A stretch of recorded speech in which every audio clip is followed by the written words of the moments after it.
전능하사 천지를 만드신 하나님 아버지를 내가 믿사오며 그 외아들 우리 주 예수 그리스도를 믿사오니 이는 성령으로 잉태하사 동정녀 마리아에게 나시고 본디오 빌라도에게 고난을 받으사 십자가에 못 박혀 죽으시고 장사한 지 사흘 만에 죽은 자 가운데서 다시 살아나시며 하늘에 오르사 전능하신 하나님 우편에 앉아 계시다가 천리로서 산자와 죽은 자를 심판하러 오시리라. 성령을 믿사오며 거룩한 공예와 성도가 서로 교통하는 것과 죄를 사하여 주시는 것과 몸이 다시 사는 것과 영원히 사는 것을 믿사옵나이다. 아멘. 찬송 412장입니다. 찬송 412장 찬송하시겠습니다. 내 영혼의 극히 깊은 데서 맑은 가락이 울려나네. 하늘 곡조가 언제나 흘러나와 내 영혼을 고이 사네. 평화 평화로다. 하늘 위에서 내려오네. 그 사랑의 물결이 영원토록 내 영혼을 덮으소서. 내 마음속에 솟아나 이 평화는 깊이 묻힌 보배로다. 나의 보화를 캐내어 가져갈 자 그 아무도 없으리라.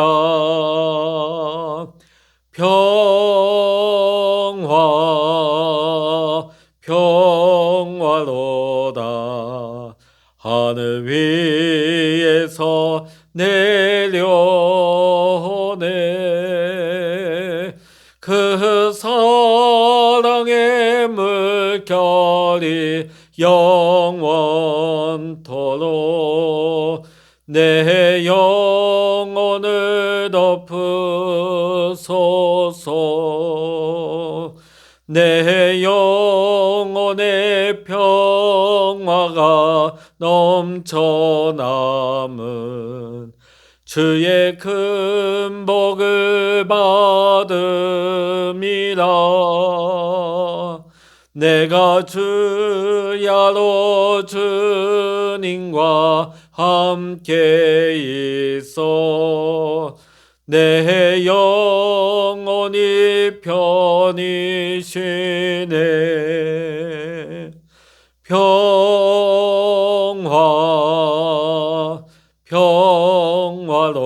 평화로다. 하늘 위에서 내려오네. 그 사랑의 물결이 영원토록 내 영혼을 덮으소서. 이 땅 위에 험한 길 가는 동안 참된 평화가 어디 있나. 우리 모두 다 예수를 친구 삼아 참 평화를 누리겠네.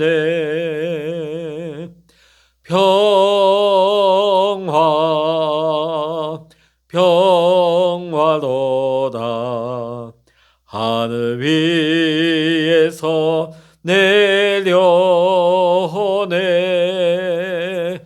그 사랑의 물결이 영원토록 내 영혼을 덮으소서. 아멘. 이 시간 우리에게 주시는 하나님의 말씀, 구약 시편 120편입니다. 구약 896면 시편 120편 1절로부터 7절까지의 말씀 우리 같이 읽도록 하겠습니다. 시편 120편입니다. 내가 환난 중에 여호와께 부르짖었더니 내게 응답하셨도다. 여호와여, 거짓된 입술과 속이는 혀에서 내 생명을 건져 주소서. 너 속이는 혀여, 무엇을 내게 주며 무엇을 내게 더할꼬. 장사의 날카로운 화살과 로뎀나무 숯불이로다. 매색에 머물며 계달의 장막 중에 머무는 것이 내게 화로다. 내가 화평을 미워하는 자들과 함께 오래 거주하였도다. 내가 화평을 원할지라도 내가 말할 때에 그들은 싸우려 하는도다. 아멘. 할렐루야. 오늘도 함께 기도하시는 우리 모든 믿음의 성도님들에게, 또 여러분의 가정과 여러분의 삶의 현장 가운데 오늘도 하나님의 크신 은혜와 평강과 하나님의 응답의 축복이 함께 하시기를 주의 이름으로 간절히 축원합니다. 오늘부터 우리는 시편 120편을 보게 됩니다. 시편 120편부터 134편까지를 가리켜서 순례자의 노래라고 부릅니다. 순례자가 무엇입니까? 오직 하나님만을 갈망하며 성전을 향하여서 먼 여행을 떠나는 나그네인 것이죠. 성전을 향해서 올라가려면 광야길을 따라 고도가 높은 곳에 위치한 예루살렘 성전까지 계속해서 올라가야 하는 험한 여정길인 것입니다. 그 힘든 길을 올라가는 동안에 순례자들은 노래를 불렀습니다. 그 노래가 바로 시편 120편부터 134편까지입니다. 오늘부터 우리는 같이 이 순례자의 노래를 함께 보면서 같이 은혜를 나누고자 합니다. 오늘 우리가 함께 본 본문 시편 120편은 이 악한 세상을 살아가는 성도들의 고통스러운 탄식의 내용이 나오고 있습니다. 세상은 너무나 악하기 때문에 악인들이 가득 차 있죠. 온 사방에 사기꾼들과 기만자들, 악한 사람들, 거짓을 일삼는 사람들이 우리 주변에 우리와 함께 더불어 살아가고 있는 것입니다. 악한 사람들과 함께 사는 것이 얼마나 고통스러운지는 여러분 잘 알 것입니다. 자, 우리 주위에 악한 사람들이 많다 보니까 오늘 이 시대에 우리의 마음도 어떻습니까? 순수한 마음을 잃어버리는 것입니다. 순수하고 순진하다 보면 당할 수밖에 없거든요. 그러다 보니까 우리도 그들만큼은 아니어도 우리가 순수한 마음을 많이 잃어버렸습니다. 그리고 어떤 면에서는 그들과 똑같은 방식으로 그들에게 되갚아주고 그들에게 대항하여서 싸우려고 하는 모습들이 우리 안에 많이 있습니다. 우리 믿음의 성도님들은 세상의 길로 가서는 안 되겠습니다. 세상 사람들 똑같은 방법으로 보복하고 되갚아주고 복수해주고 같이 같은 방법으로 싸우지만 그래야만이 똑똑하다고 여기는 악한 시대가 되고 말았지만은 우리 믿음의 성도님들이 그렇게 되면 우리도 똑같은 사람이 되고 만다는 것입니다. 그들과 똑같은 그 악한 모습이 우리 속에도 들어오게 될 뿐만 아니라 영적으로 우리는 메마를 수밖에 없는 것입니다. 에베소 교회가 이단들과 치열하게 싸워서 이단들로부터 교회는 지켜냅니다. 그러나 그 치열하게 싸우는 과정 가운데서 주님께 어떤 책망을 들어야 했습니까? 처음 사랑을 잃어버렸다는 책망을 들어야만 했습니다. 우리 주님은 평화의 왕이 되십니다. 예수님 때문에 하나님과 우리가 평화를 누리게 되었습니다. 아담과 하와가 하나님의 말씀에 불순종하여 그들이 에덴 동산에서 쫓겨난 이후로부터 하나님과 우리는 원수가 되었습니다. 내 예수 그리스도께서 이 땅에 오심으로 말미암아 하나님과 원수된 우리를 화해시키셨습니다. 하늘 보좌를 버리시고 낮고 천한 이 땅에 오셔서 친히 자신의 물과 피를 다 쏟으시기 위하여서 대속물이 되시기 위해서 그 수치의 십자가를 지신 것입니다. 그리고 우리를 구원하시고 우리에게도 이 화해의 직분을 우리에게 주셨습니다. 고린도 후서 5장 18절의 말씀 보면 그가 그리스도로 말미암아 우리를 자기와 화목하게 하시고 또 우리에게 화목하게 하는 직분을 주셨다고 말씀하고 있습니다. 그래서 오늘 시편 기자는 이렇게 기도합니다. 우리 2절의 말씀 같이 한번 읽어보십니다. 여호와여 거짓된 입술과 속이는 혀에서 내 생명을 건져 주소서. 아멘. 이거를 이제 이 시편을 제가 세번역 버전으로 좀 더 설명을 해드린다면 주님, 사기꾼들과 기만자들에게서 내 생명을 구하여 주십시오. 우리가 기도하지 아니하고는 이 악한 세상에서 우리가 이겨낼 길이 없습니다. 그 악한 자를 우리가 분별할 수 없고 우리가 이 시대에서 하나님께서 우리에게 맡겨주신 소명, 화평케 하는 자의 소명을 감당할 수가 없기 때문입니다. 자, 오늘 시편 기자는 기도하는 중에 놀라운 응답을 받습니다. 우리 1절의 말씀 우리 같이 한번 읽어보십니다. 내가 환난 중에 여호와께 부르짖었더니 내게 응답하셨도다. 응답을 주셨어요, 하나님이. 자, 그러면 기도했더니 주변에 악한 자들이 다 사라져 버렸을까요? 그 환경에 한순간에 뒤집혀 버렸을까요? 불행 끝 행복 시작이 되었을까요? 그렇지 않습니다. 여전히 악한 자들은 주변에 많았고 그들은 끊임없이 시편 기자를 괴롭혔습니다. 그러나 시편 기자가 하나님 앞에 그 환난 가운데 기도했을 때 분명한 응답이 있었습니다. 그 응답은 무엇이냐 하면 바로 시편 기자의 마음이 바뀌었다는 것입니다. 우리 3절과 4절의 말씀 읽어보십니다.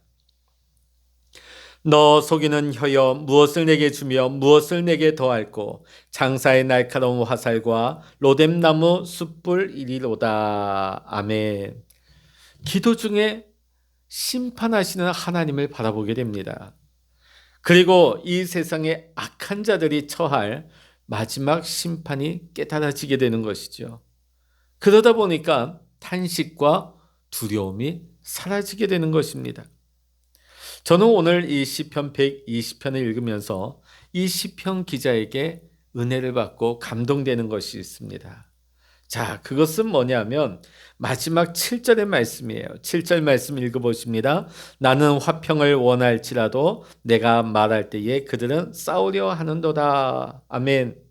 오늘 7절의 말씀 보면 시편 기자는 나는 화평을 원한다.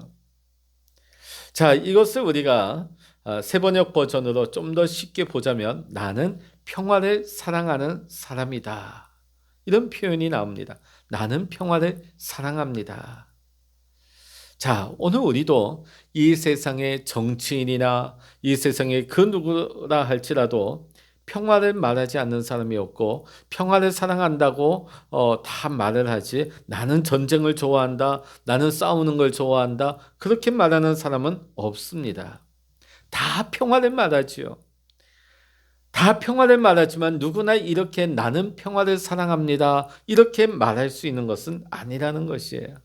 나는 평화를 사랑합니다.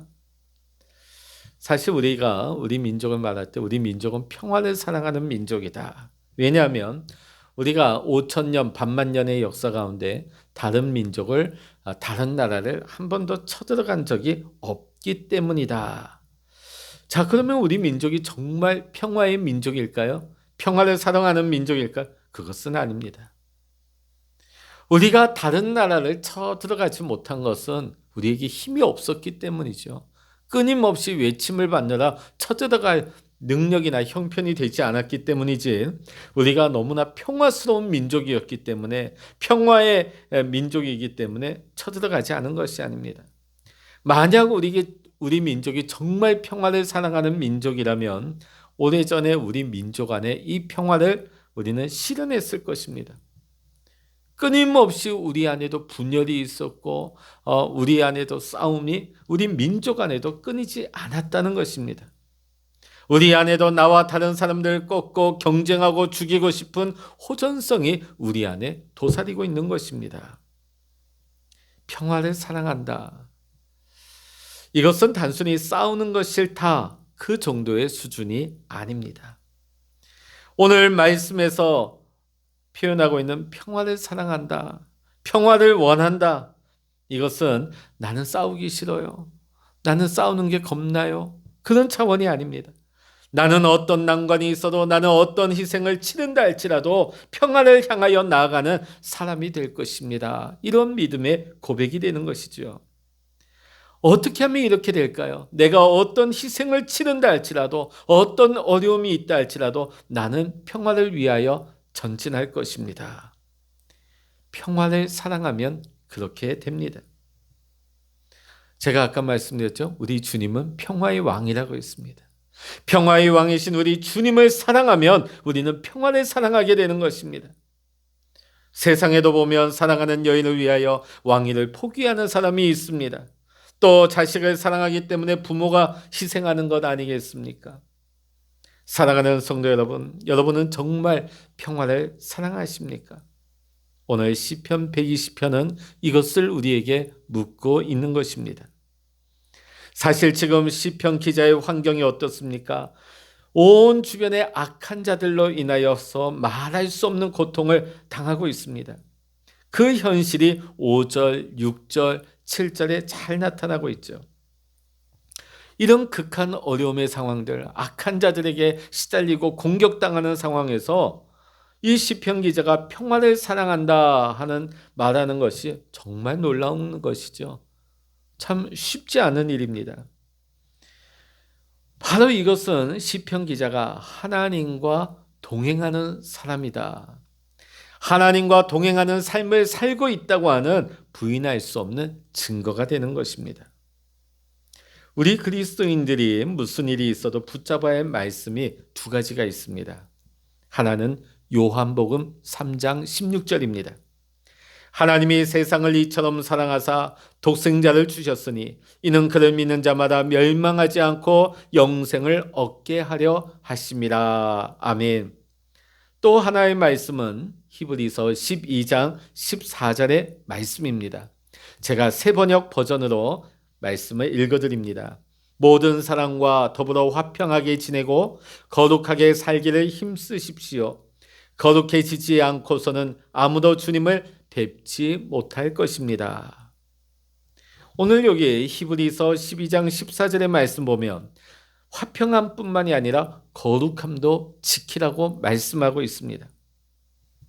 단순히 싸우지 않기 위해서 세상에 보면 오히려 악한 자의 눈치를 보고 악한 자의 비율을 맞추고 오히려 그러다 보니까 악한 자의 편에 서서 악한 자가 하자는 대로 끌려다니면서 나는 평화를 지키고 있다, 그러는 경우도 있습니다. 평화를 지킨다. 그게 진짜 평화일까요? 그들이 말하는 평화가 진정한 평화일까요? 그렇지 않습니다. 오히려 그 평화는 가짜 평화죠. 악한 자들의 힘을 실어주고 악한 자들의 편에 서는 것이며 오히려 악한 자들의 그 명령에 따르는 하수인이 되는 것이죠. 예수님께서는 마태복음 10장 34절의 말씀에서 내가 세상에 화평을 주러 온 줄로 생각하지 말라. 화평이 아니요 검을 주러 왔노라. 굉장히 모순되지 않죠? 모순되지 않습니까? 내가 세상에 화평을 주러 왔다. 예수님은 그렇게 우리에게 보여줬습니다. 자, 그런데 그 뒷부분 보면 화평이 아니요 검을 주러 왔다. 자, 이 말은 뭐냐면 평화하자고 아까 제가 말씀드린 것처럼 악인에게 힘을 실어주고 그들에게 굽실대고 그들의 하자는 대로 쫓아가고 악과 타협하는 것, 그것은 평화가 아니라는 거예요. 평화를 위해서, 평화를 지켜내기 위해서 오히려 그 악과 싸워야 한다는 것입니다. 그 악한 자의 길에서 떠나야 된다는 것입니다. 국가도 마찬가지고 사회도 그렇고 우리 개인도 마찬가지입니다. 우리는 말씀을 붙잡아야 합니다. 성경이 우리에게 화평함과 거룩함을 이루라고 하셨다면 그렇게 할 수 있다는 말이겠죠. 하나님은 우리가 할 수 없는 것을 우리에게 무리하게 요구하시는 것이 아닙니다. 그러기에 오늘 우리는 이 말씀을 붙잡아야 합니다. 화평함과 거룩함. 근데 우리가 살면서 보면 모든 사람과 화평하고 거룩하게 살지 못하는 이유가 무엇일까요? 그것은 우리가 이 말씀을 분명하게 붙잡지 못하기 때문입니다. 여러분, 이 용서와 화해는 전적으로 하나님만이 하실 수가 있는 것입니다. 자, 그런데 하나님으로부터 이 용서와 화해의 능력이 임하는 것인데 오직 우리 사람에게만 하나님께서는 용서의 능력을 주셨습니다. 여러분, 세상 어떤 피조물이 어떤 동물이 용서한다는 것 여러분 보셨습니까? 그러지 않죠. 오늘 하나님께서 우리 사람들에게만 용서하는 능력을 주셨어요. 용서와 화해는 하나님만이 하실 수 있는 일인데 우리 사람들에게 이 하나님의 능력, 용서의 능력을 우리에게 주셨습니다. 요셉은 자기를 죽이려 했던 형들에게 하나님께서 악을 선으로 바꿔주셨다고 했습니다. 창세기 50장 20절의 말씀 보면 당신들은 나를 해하려 하였으나 하나님은 그것을 선으로 바꾸사 오늘과 같이 많은 백성의 생명을 구원하게 하시려 하셨나니. 여러분, 우리가 살면서 세상에서 여러 관계들 속에서 내 마음에 드는 사람, 내 편인 사람들, 나와 성향이 같은 사람들, 나와 색깔이 같은 사람들과는 평화하게 사는 거 어렵지 않습니다. 당연하죠. 자, 그런데 문제는 뭡니까? 사랑할 수 없는 사람들, 도저히 맞지 않는 사람들, 도저히 이해가 되지 않는 사람들, 함께 어울릴 수 없는 사람들과 함께 우리는 살아갈 수밖에 없다는 것이죠. 그들과 함께 이 땅에 살아가면서 우리가 평화를 이루어내는 일이야말로 진짜 중요하고 귀한 일인 것입니다. 요즘 우리나라 사회를 보면 국민들이 아주 극단적으로 진영의 논리에서 아주 편이 갈라지고 분열되어지고 예전에 보다 아주 극단으로 치닫는 모습을 보게 되어집니다. 양진영의 논리를 가만 보면 다 나라 사랑하는 마음이 뜨겁습니다. 자, 그런데 문제는 뭘까요? 왜 자꾸만 이 극단적으로 진영이 나누어질까요? 다른 사람의, 내 편이 아닌 다른 사람의 의견은 들으려 하지 않아요. 보지 않으려 합니다. 듣지 않으려고 귀를 막아버리는 것입니다. 여러분, 우리가 비판할 것은 비판하더라도 내 생각과 다르다고, 내 편이 아니라고 해서 무조건 공격하고 헐뜯고 싸우려만 해서는 안 될 것입니다. 진리는 좌로나 우로나 치우쳐서는 안 되는 것입니다. 지금 이 순간 이 나라와 이 사회를 바라보시는 하나님의 마음은 어떠실까요? 하나님은 이 나라와 민족을 어떻게 인도하기를 원하실까요? 더욱이 지금 대선을 앞두고 더 극단으로 치달을 것입니다. 더 진영의 논리는 팽배해질 것이고 가족 안에서조차 이것은 나누어지게 될 것입니다. 이러할 때 우리 그리스도인들은 어떻게 될까요? 사실 저도 교회 안에서 목회 사역을 하면서 행여나 어떤 정치적인 색깔, 정치적인 성향이 나타날까 굉장히 조심스럽습니다. 왜냐하면 교회 안에 성도님들 안에도 이 진영이 나누어져 있거든요. 극단으로 나누어질 수 있습니다. 이럴 때 우리 그리스도인들은 어떻게 해야 되겠습니까? 이 세상의 논리와 같이 똑같이 우리는 진영의 논리를 교회 안에서까지 가지고 와서 싸우고 비판하고 서로 우리가 나누어져야 되겠습니까? 이때에 우리 믿음의 성도님들은 기도해야 하는 것입니다. 분명한 것은 화해의 사역, 화평케 하는 사역이야말로 우리 주님의 사역이십니다. 그 일을 위하여서 우리가 구원을 받았습니다. 하나님과 우리가 화해한 것처럼 오늘 이 세상이 하나님과 화해할 수 있도록, 또 이웃과 이웃이 화해할 수 있도록 우리는 이곳에 부름을 받았습니다. 이 시대와 역사에 우리가 부름을 받았습니다. 우리가 화해자로 나서게 되면 때로는 양쪽에서 다 공격을 받을 수 있고 우리는 미움을 받을 수도 있습니다. 그렇다고 해서 우리가 포기해서는 안 될 것입니다. 정말 우리가 모든 사람과 화평하게 지낼 수 있을까요? 가능합니다. 믿음 안에서 가능합니다. 이것은 믿음의 문제입니다. 여러분, 하나님께서 못하실 것이 무엇이겠습니까? 천지 창조도, 동정녀 탄생도 믿으면서 성령이 우리를 하나 되게 하시면 왜 우리가 믿지 못하는 것일까요? 세상을, 천지를 창조하신 하나님은 능히 갈라진 우리도 하나 되게 하시는, 화평케 하시는 능력의 하나님이 되시는 줄로 믿습니다. 1907년 평양에서 대부흥이 일어났을 때 그 부흥이 단순히 어떤 교회의 모임의 숫자가, 성도들의 숫자만 늘어난 것이 아닙니다. 그 부흥은 화해의 사역이었습니다. 화평케 되는 부흥이었습니다. 교회의 지도자가 하나 되고, 성도들이 하나 되고, 고부간에 하나가 되어지고, 부부가 하나 되어지고, 빚준 자와 빚진 자가 하나가 되어지고, 이 모든 것이 하나님이 하신 일입니다. 이런 부흥이 일어나게 된 것은 선교사님들과 한국교회 지도자들이 이를 위해서 3년 동안이나 기도로 준비했기 때문입니다.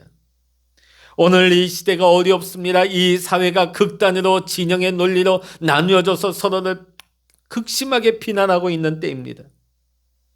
교회마저 여기에 휩쓸려서, 교회마저 나누어져서 극단으로 양 진영에 나누어져서 싸우고 헐뜯어서는 안 되겠습니다.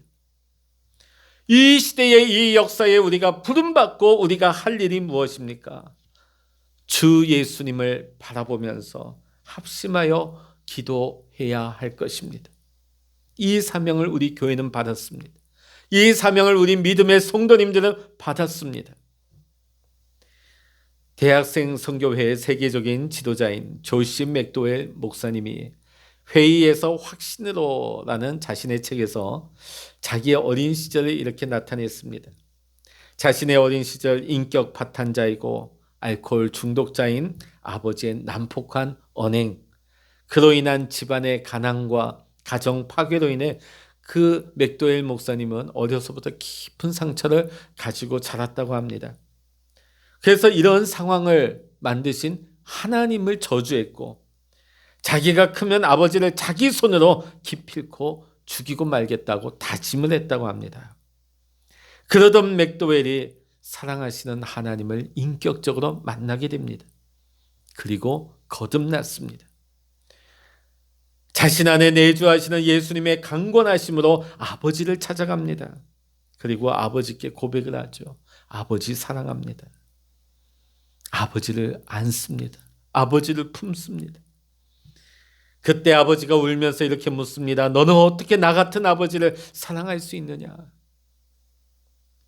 예수님이 너 인생 가운데 행하신 일을 만약 내 인생 가운데도 행할 수 있다면 나도 그분을 알고 만나고 싶구나.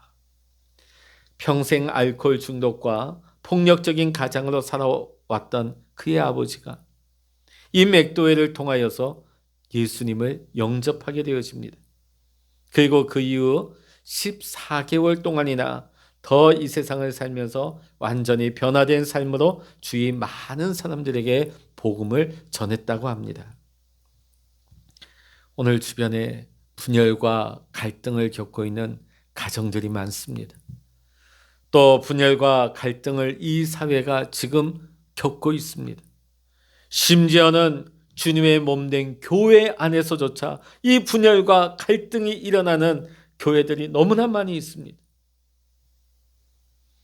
이유 없이 싸우겠습니까? 이유 없이 갈라지겠습니까? 우리는 분명히 알아야 합니다. 하나님은 우리에게 평화를 주시지만은 마귀는 우리에게 분열을 가지고 오고 다툼을 가지고 온다는 것입니다. 우리의 가정이나 직장, 학교에서 결코 우리가 싸움을 주동하거나 싸움을 이끌거나 싸움을 부추기는 자가 되어서는 안 될 것입니다. 우리의 옳고 그런 것만 따지다가 우리가 마귀에게 속임을 당하고 마귀의 이용을 당하는 어리석은 자가 되어서는 안 되겠습니다. 지금도 우리 안에 내주하시는 주님은 평화의 왕이심을 우리는 명심해야 할 것입니다. 우리가 항상 십자가의 주 예수님을 바라보면은 누구에게나 우리는 죽게 하듯 하게 되어집니다. 그 사람이야말로 오늘 7절의 말씀과 같이 나는 화평을 원합니다. 평화를 사랑하는 사람이 되는 것이죠. 저와 여러분이 오늘, 아니 우리의 평생에 사는 날 동안에 우리가 천국 가는 그날까지 하나님께서 우리에게 맡겨주신 사명, 화평케 하는 이 소명을 우리가 감당할 수 있기를 원합니다. 피스메이커, 평화를 가져오는 사람, 평화를 만들어갈 수 있는 사람이 되기를 원합니다. 분열과 갈등과 다툼과 반목이 끊어지지 않는 이 사회 속에, 이 갈등의 사회 속에서 오늘 우리가 그곳에 들어가서 그리스도인들이 그곳에 있음으로 말미암아서 화평케 하는, 화해되는 사역이, 하나 되는 놀라운 성령의 사역이 일어날 수 있기를 주의 이름으로 간절히 축원합니다. 내가 어떻게 할 수 있지? 내가 어떻게 그런 일을 할까? 하나님이 이루십니다. 하나님의 능력이 여러분 안에 임하십니다. 평화의 능력이 여러분 안에 임하실 때에 능히 그 일들을 우리는 감당하게 될 줄로 믿습니다. 기도하시겠습니다. 할렐루야. 하나님 아버지, 오늘 시편의 기자는 나는 평화를 사랑합니다. 오늘 우리가 평화의 주님을 우리가 사랑하고 주님을 우리 가운데 모시고 살아간다면, 하나님과 우리가 화해케 되었다면 하나님 그 평화를 나만 누리는 것이 아니라 우리 주변 많은 이웃들에게 화해를 베풀며 또 화해케 하는 자가 되게 하여 주시옵소서. 하나님 우리에게 사명을 주셨습니다. 화평케 하는 사명을 주셨습니다. 오늘 우리의 사회가 너무나 극심하게 진영 논리로 나누어져 있고 반목하고 다투고 서로를 비난하는 시대입니다. 하나님 아버지, 우리마저도 아버지 그 흐름에 휩싸여서 서로를 향하여 손가락질하고 반목할 것이 아니라 하나님, 우리 그리스도인들, 우리 구원받은 믿음의 성도님들은 평화의 사도가 되게 하여 주시옵소서. 피스메이커가 되기를 원합니다.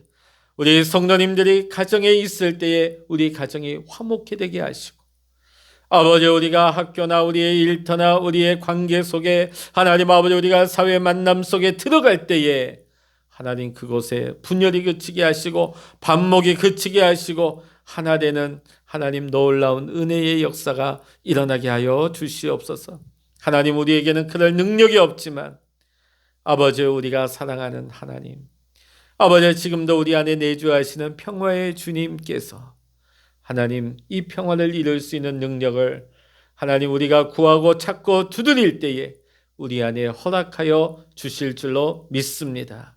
하나님 아버지 오늘 이 아침에도 아버지 우리의 소원, 우리의 간구의 제목들을 아버지 우리의 기도의 골방에서 고하고 아버지 구할 때에, 찾을 때에, 두드릴 때에 하나님 열리게 하여 주시고 하나님의 뜻이, 하나님의 방법이 오늘도 우리의 삶 속에 나타나게 하시고 오늘도 하나님과 동행할 수 있는 귀하고 복된 날, 축복의 날이 되게 하여 주시옵소서. 화평케 하는 귀한 날 되게 하여 주시옵소서. 모든 감사와 영광을 우리 주님께 올려드리며 우리 주 예수 그리스도의 이름으로 간절히 기도하옵나이다. 아멘. 찬양하라 내 영혼아, 찬양하라 내 영혼아, 내 속에 있는 것들아 다 찬양하라. 기도하라 내 영혼아, 기도하라 내 내 속에 있는 것들아 다 기도하라. 주여 일창을 합심하여 기도하십니다. 주여